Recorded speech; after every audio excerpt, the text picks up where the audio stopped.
One former U.S. ambassador to South Africa is now calling for the U.S. to step up and make unfolding unrest more of a foreign policy priority. Harper reports from Washington. Publicly, the US government has said very little about the situation in South Africa.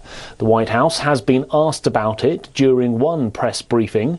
The Press Secretary Jen Psaki said that officials in Washington certainly track and watch closely and certainly have concerns about unrest that we see in the streets of South Africa.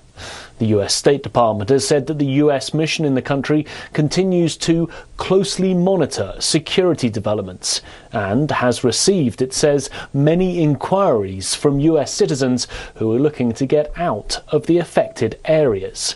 I've spoken to Ambassador Cameron R. Hume, who served as the US ambassador to South Africa between 2001 and 2004. He said he hoped that the US government and the South African government could find better ways to cooperate. But he told me the protests are essentially causing problems for the US government, a government he believes is too firmly fixed on domestic issues. They raised for American policymakers the type of issues that come up from what happened in Haiti last week or what's going on in Tigray. And I think it's hard to make the claim that the Biden administration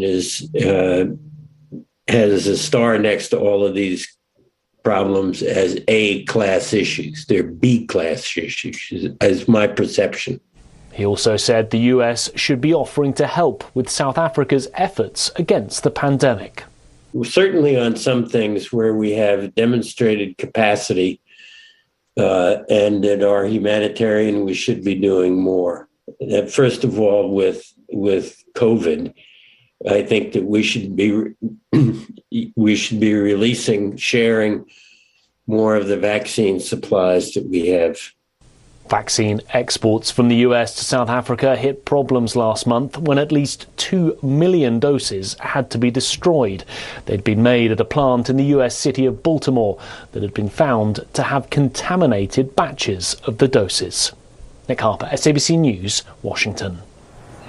All right, we're going to